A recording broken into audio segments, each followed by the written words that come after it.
അസ്സലാമു അലൈക്കും വറഹ്മത്തുള്ളാ. ചരിത്രത്തിൽ ഇസ്ലാമിനെ വലിയ പ്രതിസന്ധി സൃഷ്ടിച്ച ഒരു സംഭവത്തെ തുടർന്ന് അവതരിച്ച സൂറത്ത് നൂർ ഒരു ചർച്ചയിലൂടെ പഠിക്കാൻ ശ്രമിക്കുകയാണ് ഇവിടെ. തഫ്ഈമുൽ ഖുർആൻ അടിസ്ഥാനമാക്കിയാണ് ഈ ചർച്ച തയ്യാറാക്കിയിട്ടുള്ളത്. നമുക്ക് ചർച്ചയിലേക്ക് കടക്കാം ഇൻഷാ അല്ലാഹ്. നിങ്ങൾക്ക് സ്വാഗതം. ഇന്ന് നമ്മൾ ഖുർആനിലെ 24-ാം അധ്യായം സൂറത്ത് നൂർ അതിലേക്കാണൊന്ന് ഇറങ്ങിച്ചെല്ലുന്നത്. നൂർ എന്നാൽ വെളിച്ചമെന്നാണല്ലോ അർത്ഥം. അപ്പോ ഇത് സമൂഹത്തിന് വെളിച്ചം നൽകുന്ന, വഴികാട്ടുന്ന ഒരധ്യായം എന്ന് പറയാം. നമ്മുടെ ഇന്നത്തെ ഈയൊരു വിശദമായ ചർച്ചയ്ക്ക് നമ്മൾ അടിസ്ഥാനമാക്കുന്നത് സൂറത്ത് നൂറിന്റെ അവതരണവും പാഠങ്ങളും എന്നൊരു ലേഖനത്തെയാണ്. എന്തായിരുന്നു ശരിക്കും ഈ സൂറത്ത് വരാനുണ്ടായൊരു സാഹചര്യം? അന്നത്തെ ആ മുസ്ലിം സമൂഹം, അവർ നേരിട്ട വെല്ലുവിളികൾ എന്തൊക്കെയായിരുന്നു? ഖുർആൻ അതിനെ എങ്ങനെയാണ് കണ്ടത്? നമുക്കിതൊന്ന് വിശദമായിട്ട് തന്നെ നോക്കാം. അപ്പോ നൂർ, പ്രകാശം എന്ന് പേര് വരാൻ കാരണം അതിലെ 35-ാം വാക്യമല്ലേ? അല്ലാഹു ആകാശഭൂമികളുടെ പ്രകാശമാണെന്ന് പറയുന്ന ഭാഗം. അതെ, അല്ലാഹു നൂറു സമാവാതി വൽ അർദ്. പക്ഷേ ഈ അധ്യായത്തിലെ പ്രധാന ഭാഗങ്ങൾ അതൊരു പ്രത്യേക സംഭവപരമ്പരയുമായിട്ട് ബന്ധപ്പെട്ടാണല്ലോ വരുന്നത്. അതെ, വളരെ ശരിയാണ്. പ്രധാനമായും പ്രവാചകപത്നി ആയിഷറക്കെതിരെ ഒരു അപവാദം പ്രചരിപ്പിക്കപ്പെട്ട സംഭവം. ഇഫ്ക് സംഭവമെന്ന് പറയുന്നത്? അതെ, ഇഫ്ക്, അതായത് കെട്ടിച്ചമച്ച വാർത്ത അല്ലെങ്കിൽ അപവാദം. കപടവിശ്വാസികളുടെ നേതാവ് അബ്ദുല്ലാഹിബ്നു ഉബയ്യാണ് ഇതിനു പിന്നിൽ പ്രധാനമായും ഉണ്ടായിരുന്നത്. ഇത് നടന്നത് ബനുൽ മുസ്തലിഖ് യുദ്ധം കഴിഞ്ഞു വരുമ്പോഴാണല്ലേ? അതെ, ആ യുദ്ധയാത്ര കഴിഞ്ഞുള്ള മടക്കത്തിലാണ്. പക്ഷേ ഈ ബനുൽ മുസ്തലിഖ് യുദ്ധം അത് നടന്നത് എപ്പോഴാണ് എന്നതിൽ ഒരു ചെറിയ ചർച്ചയുണ്ടല്ലോ ചരിത്രകാരന്മാർക്കിടയിൽ. ഉണ്ട്. ഹിജ്റ 5-ാം വർഷം നടന്ന അഹ്സാബ് യുദ്ധം, അതായത് കന്ദക് യുദ്ധം, അതിനു മുമ്പാണോ അതോ ഹിജ്റ 6-ാം വർഷം അഹ്സാബ് യുദ്ധത്തിന് ശേഷമാണോ? അതെ, ഈ തീയതി പ്രധാനമാണ്. കാരണം സ്ത്രീകളുടെ വസ്ത്രധാരണവുമായി ബന്ധപ്പെട്ട പ്രധാനപ്പെട്ട ചില നിയമങ്ങൾ അത് സൂറത്തുൽ അഹ്സാബിലും അധ്യായം 33-ലും ഈ സൂറത്ത് നൂറിലുമാണ് വന്നിട്ടുള്ളത്. അപ്പോ ഏതാണ് ആദ്യം വന്നത് എന്നതനുസരിച്ച് നിയമങ്ങൾ മനസ്സിലാക്കുന്നതിൽ ഒരു ക്രമം പ്രധാനമാണല്ലേ? തീർച്ചയായും. ആ കാലഗണനാ ചർച്ചയുടെ അതിന്റെ ഒരുപാട് വിശദാംശങ്ങളിലേക്ക് നമ്മളിപ്പോ പോകുന്നില്ല. പക്ഷെ പ്രധാനപ്പെട്ടൊരു നിഗമനം പറയാം. ശരി. ഭൂരിഭാഗം പണ്ഡിതന്മാരും പല തെളിവുകളും വെച്ച് പറയുന്നത് ഈ ബനുൽ മുസ്തലിഖ് യുദ്ധവും ആയിഷ റളിയല്ലാഹുവിനെതിരായ അപവാദവും നടന്നത് ഹിജ്റ 6-ാം വർഷത്തിന്റെ തുടക്കത്തിലാണ് എന്നാണ്. അതായത് സൂറത്തുൽ അഹ്സാബ് അവതരിച്ച് കുറച്ചു മാസങ്ങൾ കഴിഞ്ഞിട്ട്. അതെ, ഏതാനും മാസങ്ങൾക്ക് ശേഷം. അപ്പൊ അതിന്റെ ഒരു തുടർച്ചയായിട്ട് വേണം ഇതിലെ നിയമങ്ങളെ കാണാൻ. സൂറത്തുൽ അഹ്സാബിൽ സ്ത്രീകൾ പുറത്തിറങ്ങുമ്പോൾ ജിൽബാബ് ധരിക്കണമെന്ന് വന്നിരുന്നല്ലോ. ശരിയാണ്, ശരീരം മുഴുവൻ മറക്കുന്ന മേൽവസ്ത്രം. അതിനുശേഷമാണ് വീടുകളിലാണെങ്കിൽ പോലും പാലിക്കേണ്ട ഖിമാർ നിയമം, ശിരോവസ്ത്രം താഴ്ത്തിയിട്ട് മാറുമറയ്ക്കണം എന്നുള്ളതൊക്കെ ഈ സൂറത്തു നൂറിൽ വരുന്നത്. അതെ, ആ ക്രമം മനസ്സിലാക്കുമ്പോൾ കാര്യങ്ങൾ കുറച്ചുകൂടി വ്യക്തമാവും. ശരിയാണ്. അപ്പോൾ ഈ കാലഘട്ടം, ഹിജ്റ 5-6 വർഷങ്ങൾ മദീനയെ സംബന്ധിച്ച് വളരെ നിർണായകമായിരുന്നിരിക്കണം. വളരെ നിർണായകമായിരുന്നു. കാരണം അക്സാബ് അല്ലെങ്കിൽ ഖന്ദക് യുദ്ധത്തിൽ അവിടെ മുസ്ലിങ്ങളെ നേരിട്ട് തോൽപ്പിക്കാൻ കഴിയില്ല എന്ന് ശത്രുക്കൾക്ക് ഏതാണ്ട് മനസ്സിലായി. ശത്രുക്കളെന്ന് പറയുമ്പോൾ മക്കയിലെ ഖുറൈശികൾ, മദീനയിലെ ചില ജൂതഗോത്രങ്ങൾ, പിന്നെ മുസ്ലിം സമൂഹത്തിനുള്ളിൽ തന്നെയുള്ള കപടവിശ്വാസികൾ, മുനാഫിക്കുകൾ. അപ്പൊ അവരെന്തു ചെയ്തു? അവർ തന്ത്രം മാറ്റി. എങ്ങനെ? സൈനികമായി പറ്റില്ലെന്ന് കണ്ടപ്പോൾ അവർക്ക് മനസ്സിലായി ഇസ്ലാമിന്റെ യഥാർത്ഥ ശക്തി അതവരുടെ എണ്ണമോ ആയുധബലമോ അല്ല. പിന്നെയോ? മറിച്ച് അവരുടെ ഒരു ധാർമ്മികമായ ഔന്നത്യം, പ്രവാചകനോടുള്ള സ്നേഹം, അനുസരണം, അവർക്കിടയിലുള്ള ഐക്യം, കുടുംബത്തിലും സമൂഹത്തിലുമുള്ള ഒരു ചിട്ട, ഒരു വിശുദ്ധി. ഇതായിരുന്നു അവരുടെ ശക്തി. ഈ ധാർമ്മിക അടിത്തറയെ തകർക്കാൻ നോക്കിയല്ലേ? അതെ, ഉള്ളിൽ നിന്ന് പ്രശ്നങ്ങളുണ്ടാക്കുക, അപവാദങ്ങൾ പ്രചരിപ്പിക്കുക, ധാർമ്മികമായി അവരെ തളർത്തുക. അതായിരുന്നു പുതിയ പ്ലാൻ. ഇതിനവർ ആരെയാണ് പ്രധാനമായും ഉപയോഗിച്ചത്? മദീനയിലെ കപടവിശ്വാസികളുടെ നേതാവ് അബ്ദുല്ലാഹിബ്നു ഉബയ്യ. അയാളും കൂട്ടരുമായിരുന്നു പ്രധാന ഉപകരണം. ഇതിന്റെ ചില ഉദാഹരണങ്ങൾ അക്കാലത്ത് തന്നെ കണ്ടുതുടങ്ങി. ഹിജ്റ 5-ൽ തന്നെ പ്രവാചകൻ സൈനബറദിയെ വിവാഹം കഴിച്ച സംഭവം. സൈനബറദിയ പ്രവാചകന്റെ അമ്മായിയുടെ മകളാണ്. പ്രവാചകൻ ദത്തുപുത്രനായി കണ്ടിരുന്ന സെയ്ദ് ബിൻ ഹാരിദയുടെ മുൻ ഭാര്യയുമായിരുന്നു. അറബികൾക്കിടയിൽ അന്നൊരു രീതിയുണ്ടായിരുന്നു, ദത്തുപുത്രൻ സ്വന്തം മകനെ പോലെയാണ്, അപ്പൊ അവന്റെ ഭാര്യ മരുമകളാണ്. ആ ഒരു തെറ്റായ ധാരണ മാറ്റാൻ വേണ്ടിയായിരുന്നു അല്ലാഹുവിന്റെ കൽപ്പനപ്രകാരം തന്നെ സെയ്ദുമായുള്ള വിവാഹമോചനം കഴിഞ്ഞ് പ്രവാചകൻ സൈനബിനെ വിവാഹം കഴിച്ചത്. എന്നാൽ ശത്രുക്കൾ ഇത് വല്ലാതെ വളച്ചൊടിച്ചില്ലേ? ഭയങ്കരമായിട്ട്. മുഹമ്മദ് സ്വന്തം മകന്റെ ഭാര്യയിൽ കണ്ണുവെച്ചു, അവളെ കെട്ടാൻ വേണ്ടി മകനെക്കൊണ്ട് തലാക്ക് ചൊല്ലിച്ചു എന്നൊക്കെ രീതിയിൽ വളരെ മോശമായ കഥകൾ ഇറക്കി. പക്ഷെ യാഥാർത്ഥ്യം അതായിരുന്നില്ലല്ലോ. ഒരിക്കലുമല്ല. സൈനബ് അടുത്ത ബന്ധുവാണ്, കുട്ടിക്കാലം മുതലേ അറിയുന്നയാളാണ്. സൈദുമായുള്ള വിവാഹം തന്നെ പ്രവാചകൻ മുൻകൈയെടുത്താണ് നടത്തിയത്, സാമൂഹിക സമത്വം കാണിക്കാൻ.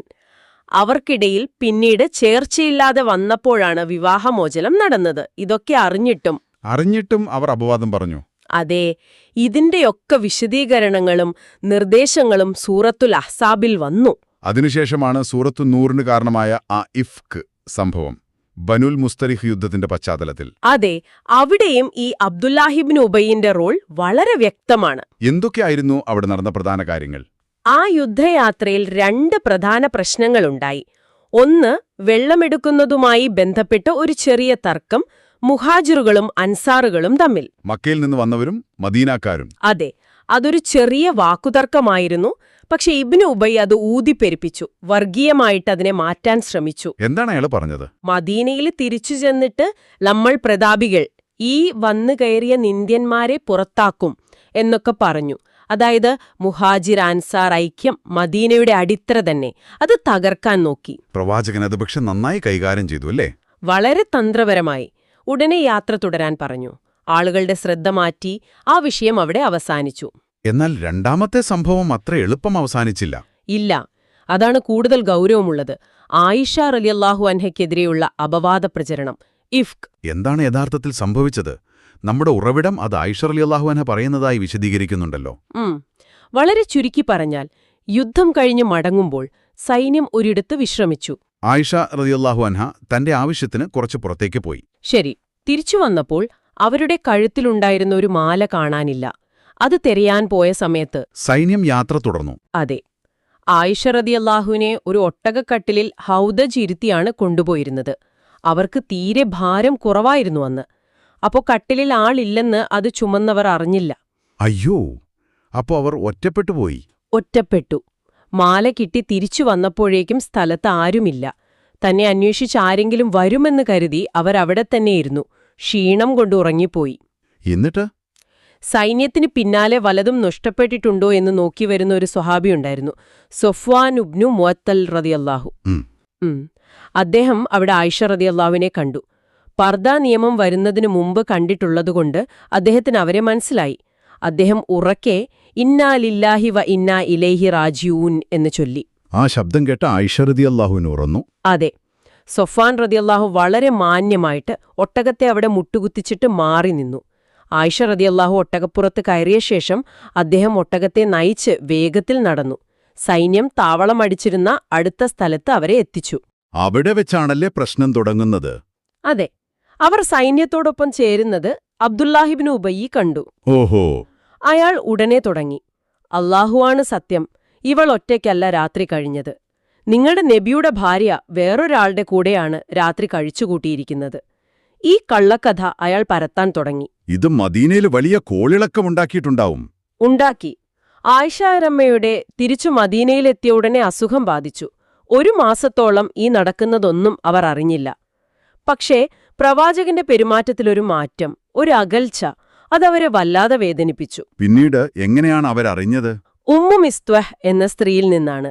അവർ വഴിയാണ് ആയിഷാര ഈ അപവാദത്തെക്കുറിച്ച് അറിയുന്നത്. അവർ ആകെ തകർന്നുപോയി. ഈ അപവാദം പ്രചരിപ്പിക്കുന്നതിൽ വേറെയും ചിലർ പങ്കാളികളായെന്ന് പറയുന്നുണ്ടല്ലോ. ഛേദകരമെന്ന് പറയട്ടെ, അതെ.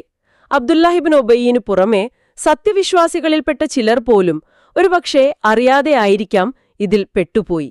ആരൊക്കെയായിരുന്നു പ്രമുഖർ? മിസ്തുഹബ്നു ഉദാദാറ, അദ്ദേഹം അബൂബക്കറിന്റെ അടുത്ത ബന്ധുവാണ്, അദ്ദേഹത്തിന്റെ സംരക്ഷണത്തിലായിരുന്നു. പിന്നെ പ്രവാചകന്റെ കവിയെന്നറിയപ്പെടുന്ന ഹസാനുബ്നു സാബത്ത്. മറ്റൊരാൾ ഹംന ബിന്ദു ജഹഷ്. അവർ പ്രവാചകന്റെ വേറൊരു ഭാര്യയായ സൈനബ് റളിയല്ലാഹു അൻഹയുടെ സഹോദരിയായിരുന്നു.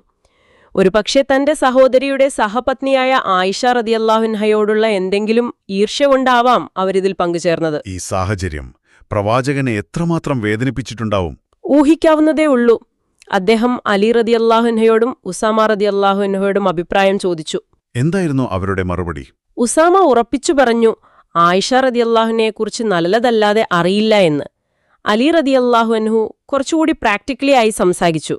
വേണമെങ്കിൽ വേലക്കാരിയോട് ചോദിച്ച് അന്വേഷിക്കാം, അഥവാ എന്തെങ്കിലും പ്രശ്നമുണ്ടെങ്കിൽ അവരെ ഒഴിവാക്കി വേറെ വിവാഹം കഴിക്കാമല്ലോ, സ്ത്രീകൾക്ക് പഞ്ഞിയില്ലല്ലോ എന്ന രീതിയിൽ. വേലക്കാരി ബറീറയോട് ചോദിച്ചപ്പോൾ അവർ ആയിഷയുടെ നിരപരാധിത്വം പാർപ്പിച്ചു പറഞ്ഞു.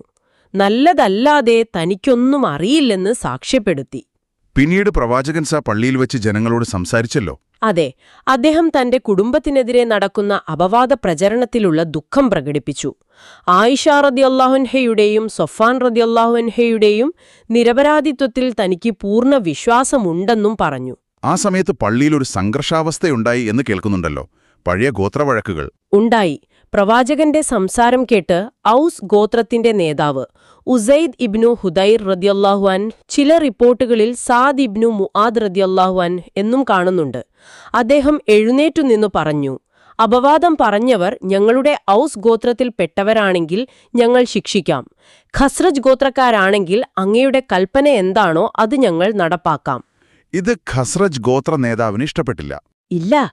ഖസ്റജ് നേതാവ് സഅദുബ്നു ഉബാദർ എഴുന്നേറ്റു. അദ്ദേഹത്തിന് അബ്ദുല്ലാഹിബ്നു ഉബയ്യിനോട്, അയാളും ഖസ്റജായിരുന്നു, ഒരു ചെറിയ ചായ്വുണ്ടായിരുന്നിരിക്കാം, ഗോത്രപരമായൊരു പക്ഷപാതിത്വം. അദ്ദേഹം ഉസൈദിന്റെ സംസാരത്തെ ചോദ്യം ചെയ്തു. അപ്പോൾ വാക്കേറ്റമായി. അതെ, ഇരു ഗോത്രക്കാരും തമ്മിൽ പള്ളിയിൽ വെച്ച് ഒരു സംഘർഷത്തിലേക്ക് കാര്യങ്ങൾ നീങ്ങി. പ്രവാചകൻ സല്ലല്ലാഹു അലൈഹി വസല്ലം ഇടപെട്ടാണ് അവരെ സമാധാനിപ്പിച്ചത്. അപ്പോ നോക്കുമ്പോൾ ഈ ഇഫ്ക് സംഭവം അത് വെറുമൊരു അപവാദം എന്നതിലുപരി വളരെ ആഴത്തിലുള്ള പ്രത്യാഘാതങ്ങൾ ഉണ്ടാക്കാൻ ശേഷിയുള്ളതായിരുന്നു. തീർച്ചയായും ഇതൊരു വെറും ഗോസിപ്പല്ല, ഇതൊരു കാൽക്കുലേറ്റഡ് അറ്റാക്കായിരുന്നു. എങ്ങനെ? ഒന്ന്, ഇത് പ്രവാചകനെ വ്യക്തിപരമായി ആക്രമിച്ചു. അദ്ദേഹത്തിന്റെ കുടുംബത്തെ, അദ്ദേഹത്തിന്റെ ഏറ്റവും അടുത്ത അനുയായിയും ഭാര്യാപിതാവുമായ അബൂബക്കറിനെയും ലക്ഷ്യം വെച്ചു. ശരിയാണ്. 2, ഇസ്ലാമിന്റെ ധാർമ്മിക അടിത്തറയെ ചോദ്യം ചെയ്തു. പ്രവാചകന്റെ വീട്ടിൽ തന്നെ ഇങ്ങനെയാണോ കാര്യങ്ങൾ എന്നൊരു സംശയം ജനിപ്പിക്കാൻ ശ്രമിച്ചു. 3, മദീന സമൂഹത്തിന്റെ കെട്ടുറപ്പ്, അതായത് മുഹാജിർ അൻസാർ ഐക്യം, പിന്നെ അൻസാറുകൾക്കിടയിലെ ഔസ് ഖസ്റജ് ബന്ധം, ഇതിലൊക്കെ വിള്ളലുണ്ടാക്കാൻ ഇത് കാരണമായി, അല്ലെങ്കിൽ അതിന് ശ്രമിച്ചു. ശരിയാണ്. സമൂഹത്തിൽ നിലനിന്നിരുന്ന ചില ചെറിയ പ്രശ്നങ്ങളെ അവർ മുതലെടുക്കാൻ നോക്കി. അതെ, ആ ദുർബലതകളെ ഇത് പുറത്തുകൊണ്ടുവന്നു. ഈയൊരു എന്താ പറയാ വളരെ പ്രക്ഷുബ്ധമായ കലുഷിതമായ ഒരു സാഹചര്യത്തിലാണ് സൂറത്തുന്നൂർ വരുന്നത്. ഈ വെല്ലുവിളികളെയൊക്കെ എങ്ങനെയാണ് ഈ സൂറത്ത് കൈകാര്യം ചെയ്യുന്നത്? അവിടെയാണ് നമ്മൾ ശരിക്കും ശ്രദ്ധിക്കേണ്ടത്. ഖുറാന്റെ ഒരു രീതി, ഈ ആക്രമണങ്ങളോടുള്ള പ്രതികരണം, അത് ദേഷ്യമോ വൈകാരികമായ പ്രതികാരമോ ആയിരുന്നില്ല. പിന്നെയോ? മറിച്ച് സമൂഹത്തിൽ കണ്ട ആ ദൗർബല്യങ്ങൾ, ആ വിള്ളലുകൾ, അവ അടയ്ക്കാനുള്ള, ഭാവിയിൽ ഇത്തരം പ്രശ്നങ്ങൾ വരാതിരിക്കാനുള്ള ധാർമ്മികമായ പ്രതിരോധം കൂട്ടാനുള്ള വ്യക്തമായ നിയമങ്ങളും മാർഗനിർദ്ദേശങ്ങളുമാണ് അല്ലാഹു നൽകിയത്. നേരത്തെ സൂറത്തുൽ അഹ്സാബിൽ ചിലത് വന്നിരുന്നു, ഇതിൽ കൂടുതൽ വിശദമായി വന്നു. അതെ, കൂടുതൽ കോംപ്രിഹെൻസീവ് ആയിട്ടുള്ള നിയമങ്ങൾ. എന്തൊക്കെയായിരുന്നു ആ പ്രധാനപ്പെട്ട നിയമങ്ങളും നിർദ്ദേശങ്ങളും? നമുക്കതിനെ ഒന്ന് തരം തിരിച്ചു നോക്കിയാലോ? ഉദാഹരണത്തിന് സമൂഹത്തിലെ സദാചാരം, സത്യസന്ധത, ഇതൊക്കെ ഉറപ്പാക്കാനുള്ള നിയമങ്ങൾ. നല്ല ഐഡിയയാണ്. ഒന്നാമതായിട്ട് ലൈംഗികമായ അച്ചടക്കം ഉറപ്പാക്കാനുള്ള കാര്യങ്ങൾ. വ്യഭിചാരം, അതായത് വിവാഹത്തിന് പുറത്തുള്ള ലൈംഗിക ബന്ധം, അതൊരു വലിയ സാമൂഹിക തിന്മയായി അവതരിപ്പിച്ചു. അതിന് ശിക്ഷയും നിശ്ചയിച്ചില്ലേ? അതെ, 100 അടി, അത് പരസ്യമായി നടപ്പാക്കണം എന്നും പറഞ്ഞു. ദുർനടപ്പുകാരായ സ്ത്രീകളെയും പുരുഷന്മാരെയും വിവാഹം ചെയ്യുന്നത് വിലക്കി. നല്ലവർ നല്ലവർക്ക് ചേരും എന്നൊരു തത്വം പറഞ്ഞു. അതേസമയം മറ്റുള്ളവരുടെ മേൽ ആരോപണം ഉന്നയിക്കുന്നതിനും നിയന്ത്രണം കൊണ്ടുവന്നില്ലേ? വളരെ പ്രധാനപ്പെട്ട കാര്യമാണത്. വ്യഭിചാരാരോപണം, അതായത് ഹദ്ഫ്. ഒരാൾ മറ്റൊരാളുടെ മേൽ ഈ ആരോപണം ഉന്നയിച്ചാൽ 4 സാക്ഷികളെ കൊണ്ടുവരണം. 4 സാക്ഷികൾ? അവരുടെ സാക്ഷ്യം പിന്നെ സ്വീകരിക്കരുത്. ഇത് നിരപരാധികളെ സംരക്ഷിക്കാൻ വേണ്ടിയുള്ള ശക്തമായ ഒരു നിയമമായിരുന്നു. ആയിഷാറയുടെ സംഭവത്തിൽ ഇതിന്റെ പ്രസക്തി വളരെ വലുതാണല്ലോ. തീർച്ചയായും. മറ്റൊന്ന്, ഭാര്യാഭർത്താക്കന്മാർക്കിടയിൽ സംശയമുണ്ടായാൽ, പ്രത്യേകിച്ചും ഭർത്താവിന് ഭാര്യയെക്കുറിച്ച് സംശയം തോന്നിയാൽ, പക്ഷെ സാക്ഷികളില്ല, അങ്ങനെയുള്ളൊരു സാഹചര്യത്തിൽ ലീആൻ എന്നൊരു രീതി പറഞ്ഞു. അതെന്താണ്? ഭർത്താവും ഭാര്യയും അള്ളാഹുവിന്റെ പേരിൽ സത്യം ചെയ്യുകയും കളവാണ് പറയുന്നതെങ്കിൽ ദൈവകോപം ശാപം തങ്ങളിൽ ഭവിക്കട്ടെ എന്ന് പ്രാർത്ഥിക്കുകയും ചെയ്യുന്ന ഒരു പ്രക്രിയയാണ്. ഇത് കുടുംബങ്ങൾ തെളിവില്ലാത്ത ഊഹാപോഹത്തിന്റെ പേരിൽ തകരാതിരിക്കാനും എന്നാൽ ഗുരുതരമായ പ്രശ്നങ്ങൾക്ക് ഒരു പരിഹാരം കാണാനും വേണ്ടിയായിരുന്നു. ഈ നിയമങ്ങളോടൊപ്പം തന്നെ ആയിഷാറയുടെ നിരപരാധിത്വം സൂറത്തിൽ വ്യക്തമായി പ്രഖ്യാപിക്കുകയും ചെയ്തു. അതെ, വളരെ ശക്തമായ ഭാഷയിൽ തന്നെ. അതോടൊപ്പം ചില പൊതുവായ സാമൂഹിക തത്വങ്ങളും പഠിപ്പിച്ചു. എന്തൊക്കെയാണത്? മറ്റുള്ളവരെക്കുറിച്ച് എപ്പോഴും നല്ലത് വിചാരിക്കുക, ഹുസ്നുദ്വൻ. ഒരു വാർത്ത കേട്ടാൽ, പ്രത്യേകിച്ച് മോശം വാർത്ത, അത് ശരിയാണോ എന്ന് നോക്കാതെ പ്രചരിപ്പിക്കരുത്. നല്ലവർക്ക് നല്ല ഇണകളാണ് ഉണ്ടാവുക എന്ന യാഥാർത്ഥ്യം ഓർമ്മിപ്പിച്ചു. പ്രവാചകനെപ്പോലെ ഉത്തമനായ ഒരാൾക്ക് എങ്ങനെയാണ് ഒരു ദുർവൃത്തയായ ഭാര്യയുണ്ടാവുക എന്ന് ചിന്തിക്കാൻ പ്രേരിപ്പിച്ചു. സമൂഹത്തിൽ അശ്ലീലതയും വ്യാജവാർത്തകളും പ്രചരിപ്പിക്കുന്നതിനെതിരെ താക്കീതും നൽകി. അതെ, അവർക്ക് ഇഹത്തിലും പരത്തിലും ശിക്ഷയുണ്ടെന്ന് താക്കീത് നൽകി. കുറ്റം തെളിയുന്നതുവരെ എല്ലാവരും നിരപരാധികളാണ് എന്ന അടിസ്ഥാന നീതിതത്വം ഉറപ്പിച്ചു. ഇനി വ്യക്തികളുടെ സ്വകാര്യത, സ്ത്രീകളുടെ മാന്യത, ഇതുമായി ബന്ധപ്പെട്ട ഒരുപാട് കാര്യങ്ങൾ ഈ സൂറത്തിലുണ്ടല്ലോ. ഉണ്ട്. വളരെ പ്രധാനപ്പെട്ട ഒരു ഭാഗമാണത്. ഉദാഹരണത്തിന്, മറ്റൊരാളുടെ വീട്ടിൽ അനുവാദം ചോദിക്കാതെ, സലാം പറയാതെ കടന്നു ചെല്ലരുത് എന്ന് കർശനമായി പറഞ്ഞു. പുരുഷന്മാരും സ്ത്രീകളും അവരുടെ ദൃഷ്ടികൾ താഴ്ത്തണം, അനാവശ്യമായി അന്യരെ നോക്കരുത്. സ്ത്രീകൾ വീടിനുള്ളിലാണെങ്കിൽ പോലും വസ്ത്രധാരണത്തിൽ ശ്രദ്ധിക്കണം എന്ന് പറഞ്ഞില്ലേ? അതെ, ഖിമാർ അഥവാ ശിരോവസ്ത്രം, അത് തല മറയ്ക്കുന്നതോടൊപ്പം താഴ്ത്തിയിട്ട് മാറും മറയ്ക്കണമെന്ന് പറഞ്ഞു. ഇത് വീട്ടിനുള്ളിലെ കാര്യമാണ്. പുറത്തിറങ്ങുമ്പോൾ ജിൽബാബ് വേണമെന്ന് നേരത്തെ അഹ്സാബിൽ പറഞ്ഞിട്ടുണ്ട്. ശരി. പിന്നെ സ്ത്രീകൾ അവരുടെ സൗന്ദര്യവും അലങ്കാരങ്ങളും ആർക്കൊക്കെ മുന്നിൽ വെളിപ്പെടുത്താം, ആർക്കൊക്കെ മുന്നിൽ പാടില്ല എന്നതിന് വ്യക്തമായൊരു ലിസ്റ്റ് നൽകി. വിവാഹം കഴിക്കാൻ പാടില്ലാത്ത അടുത്ത ബന്ധുക്കൾ, മഹറം, ഭൃത്യന്മാർ എന്നിവരുടെ മുന്നിലല്ലാതെ മറ്റാരുടെയും മുന്നിൽ അലങ്കാരം കാണിക്കരുത്. പുറത്തിറങ്ങുമ്പോഴും ശ്രദ്ധിക്കാൻ പറഞ്ഞില്ലേ? അതെ, പുറത്തിറങ്ങുമ്പോൾ ആകർഷിക്കുന്ന രീതിയിലുള്ള അലങ്കാരങ്ങൾ മറയ്ക്കണം. ഉദാഹരണത്തിന്, നടക്കുമ്പോൾ ശബ്ദമുണ്ടാക്കുന്ന പാദസരം പോലുള്ളവ ധരിച്ച് ആളുകളുടെ ശ്രദ്ധ നേടരുതെന്നും പറഞ്ഞു. വീട്ടിലെ സ്വകാര്യതയെക്കുറിച്ച് വേറെയും കാര്യങ്ങൾ പറഞ്ഞിട്ടുണ്ട്. ഉണ്ട്. വീട്ടിലെ വേലക്കാർ, പ്രായപൂർത്തിയാകാത്ത കുട്ടികൾ പോലും, മുതിർന്നവർ വിശ്രമിക്കാൻ സാധ്യതയുള്ള ചില പ്രത്യേക സമയങ്ങളിൽ, അതായത് രാവിലെ നമസ്കാരത്തിനു മുമ്പ്, ഉച്ചയ്ക്ക് വിശ്രമിക്കുന്ന സമയം, രാത്രി നമസ്കാരത്തിനു ശേഷം, ഈ സമയങ്ങളിൽ മുതിർന്നവരുടെ മുറിയിലേക്ക് അനുവാദം ചോദിക്കാതെ കടന്നു ചെല്ലരുത്. വ്യക്തികളുടെ പ്രൈവസിക്ക് അത്രയധികം പ്രാധാന്യം നൽകി. അതെ. ഇനി സമൂഹത്തിന്റെ ഒരു കെട്ടുറപ്പ് കൂട്ടാനും സാമൂഹിക പ്രശ്നങ്ങൾ പരിഹരിക്കാനുമുള്ള നിർദ്ദേശങ്ങൾ. അതും ധാരാളമുണ്ട്. ഉദാഹരണത്തിന്, ആളുകൾ അവിവാഹിതരായി കഴിയുന്നത് നിരുത്സാഹപ്പെടുത്തി, വിവാഹം കഴിക്കാൻ പ്രോത്സാഹിപ്പിച്ചു. അടിമകളാണെങ്കിൽ പോലും അവരെ വിവാഹം കഴിപ്പിക്കാൻ സഹായിക്കണം എന്ന് പറഞ്ഞു. അടിമത്തവുമായി ബന്ധപ്പെട്ട് വേറെയും കാര്യങ്ങൾ. അടിമകളെ മോചിപ്പിക്കുന്നതിന് മുക്കാത്തബ എന്നൊരു സംവിധാനം പ്രോത്സാഹിപ്പിച്ചു. അതായത്, അടിമയ്ക്ക് ഒരു നിശ്ചിത തുക അടച്ചു തീർത്ത് സ്വതന്ത്രനാകാൻ ഉടമയുമായി കരാറുണ്ടാക്കാം. ഇതിനു മറ്റുള്ളവർ സാമ്പത്തികമായി സഹായിക്കണം എന്നും പറഞ്ഞു. അടിമ സ്ത്രീകളെ ചൂഷണം ചെയ്യുന്നതിനെതിരെ അത് അടിമ സ്ത്രീകളെ ലൈംഗിക വൃത്തിക്ക് നിർബന്ധിച്ച് പണം സമ്പാദിക്കുക, അത് കർശനമായി നിരോധിച്ചു. സമൂഹത്തിലെ ദുർബലരോടുള്ള കരുണ, ബന്ധങ്ങൾ ഉറപ്പിക്കാനുള്ള കാര്യങ്ങൾ, അതും ശ്രദ്ധേയമാണ്. കാഴ്ചയില്ലാത്തവർ, നടക്കാൻ പ്രയാസമുള്ളവർ, രോഗികൾ, ഇങ്ങനെയുള്ളവർക്ക് അടുത്ത ബന്ധുക്കളുടെയോ കൂട്ടുകാരുടെയോ വീട്ടിൽ നിന്ന് ഭക്ഷണം കഴിക്കുന്നതിൽ തെറ്റില്ല എന്ന് പറഞ്ഞു. അതൊരു മോഷണമായി കണക്കാക്കില്ല. അതൊരു വലിയ ആശ്വാസമാണ് അവർക്ക്. അതെ. അതുപോലെ അടുത്ത ബന്ധുക്കളുടെയും സുഹൃത്തുക്കളുടെയും വീടുകളിൽ നിന്ന് നമുക്ക് സ്വാതന്ത്ര്യത്തോടെ ഒരുമിച്ചോ അല്ലാതെയോ ഭക്ഷണം കഴിക്കാമെന്നും പറഞ്ഞു. ഇത് ആളുകൾക്കിടയിലെ ബന്ധം കൂട്ടാനും പിണക്കങ്ങളില്ലാതാക്കാനും സഹായിക്കും. പ്രായമായ സ്ത്രീകൾക്ക് വസ്ത്രധാരണത്തിൽ ചെറിയ ഇളവ് നൽകിയതായും പറയുന്നുണ്ടല്ലോ. ഉണ്ട്. പ്രായമായി ഇനി വിവാഹത്തിന് സാധ്യതയില്ലാത്ത സ്ത്രീകൾക്ക് സൗന്ദര്യം പ്രദർശിപ്പിക്കുക എന്ന ഉദ്ദേശമില്ലെങ്കിൽ വീട്ടിലിരിക്കുമ്പോൾ മേൽവസ്ത്രം ധരിക്കുന്നതിൽ കുറച്ച് ഇളവ് അനുവദിച്ചു. അപ്പോൾ ഈ നിയമങ്ങളെല്ലാം നമ്മളിങ്ങനെ ചേർത്ത് വായിക്കുമ്പോൾ ആ ഇഫ്ക് സംഭവത്തിൻ്റെയൊക്കെ പശ്ചാത്തലത്തിൽ കപടവിശ്വാസികൾ മുതലെടുക്കാൻ ശ്രമിച്ച ആ പഴുതുകളെല്ലാം അടയ്ക്കുന്നതായിട്ട് തോന്നുന്നു. കൃത്യമായി അതാണ് കാര്യം. വ്യക്തിയുടെ അഭിമാനം, കുടുംബത്തിന്റെ കെട്ടുറപ്പ്, സ്ത്രീകളുടെ മാന്യത, സമൂഹത്തിന്റെ സദാചാരം, സ്വകാര്യത, പരസ്പര വിശ്വാസം, ഐക്യം, ഇതെല്ലാം സംരക്ഷിക്കാനും ശക്തിപ്പെടുത്താനുമുള്ള നിയമങ്ങളായിരുന്നു ഇവ. ശത്രുക്കളുടെ തന്ത്രങ്ങളെ പരാജയപ്പെടുത്താനുള്ള ഒരു ദൈവീകമായ പ്ലാൻ. അതെ. യഥാർത്ഥ വിശ്വാസിയും കപടവിശ്വാസിയും ആരാണെന്ന് തിരിച്ചറിയാനുള്ള ഒരു വഴി കൂടിയായിരുന്നു ഈ നിർദ്ദേശങ്ങൾ പാലിക്കുന്നുണ്ടോ ഇല്ലയോ എന്നത്. ഈ സൂറത്തിനെക്കുറിച്ച് പറയുമ്പോൾ പലരും എടുത്തു പറയുന്നൊരു കാര്യം ഇതിന്റെ ശൈലിയാണ്. ഓ അതെ. ഇത്രയും പ്രശ്നങ്ങൾ നിറഞ്ഞ, പ്രവാചകനെ വ്യക്തിപരമായി വേദനിപ്പിച്ച സംഭവങ്ങളൊക്കെ നടന്നിട്ടും സൂറത്ത് വായിക്കുമ്പോൾ അതിലൊരു ദേഷ്യമോ വൈകാരികമായ പ്രതികരണമോ കാണുന്നില്ല. വളരെ ശാന്തമായ, സംയമനം പാലിക്കുന്നൊരു ശൈലിയാണ്. അത് വളരെ പ്രധാനപ്പെട്ടൊരു പോയിന്റാണ്. നിയമങ്ങൾ പറയുമ്പോഴും ഉപദേശങ്ങൾ നൽകുമ്പോഴും താക്കീതുകൾ നൽകുമ്പോഴുമെല്ലാം ഒരു തരം സമചിത്തത, ഒരു വിവേകം, അതാണ് ഈ സൂറത്തിലുടനീളം കാണുന്നത്. ഒരു പ്രതിസന്ധി വരുമ്പോൾ അതിനെ എങ്ങനെ വിവേകത്തോടെ, ആത്മനിയന്ത്രണത്തോടെ നേരിടണം എന്നൊരു പാഠം കൂടിയുണ്ടതിൽ. തീർച്ചയായും. അതോടൊപ്പം ഇത് മുഹമ്മദ് നബി സല്ലല്ലാഹു അലൈഹി വസല്ലമയുടെ സ്വന്തം വാക്കുകളല്ല എന്നതിനും ഇതൊരു വലിയ തെളിവാണ്. കാരണം പനിക്കും തന്റെ ഭാര്യയ്ക്കുമെതിരെ ഇത്രയും മോശമായ ഒരു ആരോപണം വരുമ്പോൾ സാധാരണ ഒരു മനുഷ്യന് ഉണ്ടാകുന്ന സ്വാഭാവികമായ ഒരു വൈകാരിക പ്രതികരണം, അതൊന്നും ഈ വചനങ്ങളിൽ കാണാനേയില്ല. ശരിയാണ്. അല്ലാഹുവിൽ നിന്നുള്ള മാർഗദർശനത്തിന്റെ ഒരു തെളിച്ചം അതിലുണ്ട്.